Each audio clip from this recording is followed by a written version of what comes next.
Hello welcome back to Janna's recipes. ഇന്നത്തെ വീഡിയോയിൽ നമുക്ക് ദോശയുടെയും ഇഡ്ലിയുടെയും ഒക്കെ കൂടെ നല്ല ടേസ്റ്റി ആയിട്ട് കഴിക്കാൻ പറ്റിയിട്ടുള്ള ഒരു ചമ്മന്തിയുടെ റെസിപ്പി ആയിട്ടാണ് വന്നിട്ടുള്ളത്. ഈസിയാണ് ഉണ്ടാക്കാൻ, അതുപോലെ തന്നെ നല്ല ടേസ്റ്റാണ് കഴിക്കാൻ. അപ്പോൾ നമുക്കിത് എങ്ങനെയാണ് ഉണ്ടാക്കുന്നതെന്ന് നോക്കാം.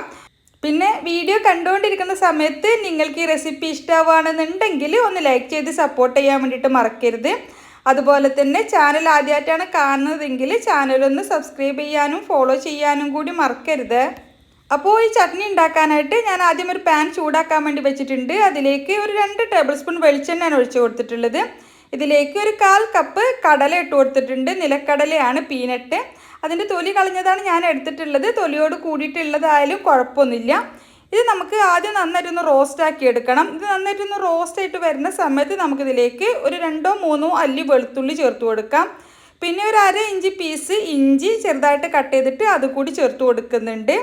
പിന്നെ ഇതിലേക്ക് ചേർക്കുന്നത് സവാളയാണ്. അപ്പോൾ ഞാനൊരു പകുതി സവാള കട്ട് ചെയ്തിട്ട് അതുകൂടി ചേർത്ത് കൊടുക്കുന്നുണ്ട്. ഇനി ഇതെല്ലാം കൂടി ഒന്ന് വഴറ്റിയെടുക്കാം. സവാള നന്നായിട്ട് വഴന്ന് വരേണ്ട ആവശ്യമൊന്നുമില്ല. ഒന്ന് വഴന്നിട്ടൊന്ന് സോഫ്റ്റ് ആയിട്ട് വരുന്ന സമയത്ത് നമുക്കിതിലേക്ക് എരിവിനായിട്ടുള്ള മുളക് ചേർത്ത് കൊടുക്കാം. ഞാനിവിടെ കാശ്മീരി മുളകാണ് എടുത്തിട്ടുള്ളത്. എരിവ് പ്രശ്നമില്ലാത്തവർക്ക് സാധാരണ എരിവുള്ള മുളകും എടുക്കാം. അപ്പോൾ ഞാനൊരു 3 കാശ്മീരി മുളക് എടുത്തിട്ടുണ്ട്. ഇനി ഇതിൻ്റെ കൂടെ നമുക്ക് മീഡിയം സൈസിലുള്ള 2 തക്കാളി കട്ട് ചെയ്തിട്ട് അതുകൂടി ചേർത്ത് കൊടുക്കാം. ഒരുപാട് വലിയ തക്കാളി ആണെന്നുണ്ടെങ്കിൽ ഒരെണ്ണമൊക്കെ എടുത്താൽ മതി. പിന്നെ ഈ ചട്നിയിലേക്ക് ആവശ്യത്തിനുള്ള ഉപ്പും ഒരു തണ്ട് കറിവേപ്പില കൂടി ചേർത്തിട്ട് നമുക്ക് എല്ലാം കൂടി ഒന്ന് വഴറ്റിയെടുക്കാം. തക്കാളിയൊക്കെ നന്നായിട്ടൊന്ന് വഴന്ന് സോഫ്റ്റ് ആവുന്ന വരെ ഒന്ന് വഴറ്റിയെടുക്കാം. നമുക്ക് വേണമെങ്കിൽ ഒരു 2-3 മിനിറ്റ് ഒന്ന് അടച്ച് വെക്കുകയാണെന്നുണ്ടെങ്കിൽ പെട്ടെന്ന് തന്നെ വഴന്ന് കിട്ടിക്കോളും. ഇനി ഇതിലേക്ക് ഒരു 1/2 ടീസ്പൂൺ മുളക് പൊടിയാണ് ചേർത്ത് കൊടുക്കുന്നത്. അതുപോലെ തന്നെ ഒരു 2-3 ടേബിൾ സ്പൂൺ മല്ലിയില കട്ട് ചെയ്തത് കൂടി ചേർത്ത് കൊടുക്കാം. എന്നിട്ട് എല്ലാം കൂടി നന്നായിട്ട് ഒന്നുകൂടി ഒന്ന് വഴറ്റിയെടുക്കാം. ആ മുളക് പൊടിയുടെ ആ ഒരു കുത്തുന്ന മണം പോകാൻ വേണ്ടിയിട്ട് ഒരു 1-2 മിനിറ്റ് നന്നായിട്ടൊന്ന് മിക്സ് ആക്കി എടുത്തതിന് ശേഷം നമുക്ക് ഫ്ലെയിം ഓഫ് ചെയ്യാം. എന്നിട്ട് ഇതൊന്ന് തണുത്തതിന് ശേഷം വേണം അരച്ചെടുക്കാൻ. അപ്പോൾ നന്നായിട്ട് തണുത്തതിന് ശേഷം നമുക്കിത് മിക്സി ജാറിലേക്ക് മാറ്റാം. അതിൻ്റെ കൂടെ തന്നെ അരച്ചെടുക്കാൻ വേണ്ടിയിട്ട് ഉള്ള ആവശ്യത്തിന് മാത്രമുള്ള വെള്ളം ചേർത്ത് കൊടുക്കാം.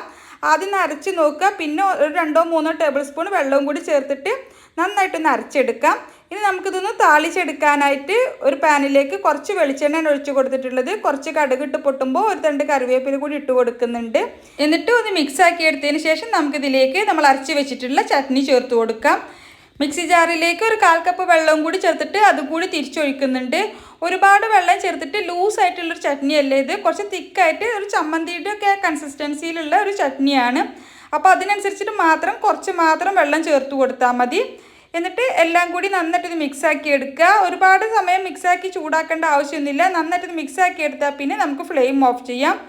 അപ്പോൾ ചൂടോട് കൂടിയിട്ട് അടിപൊളി ടേസ്റ്റിൽ ഇഡ്ലിയുടെയും ദോശയുടെയും ഒക്കെ കൂടെ കഴിക്കാൻ പറ്റിയിട്ടുള്ള നല്ല ടേസ്റ്റി ആയിട്ടുള്ള ഒരു ചട്നിയാണ്.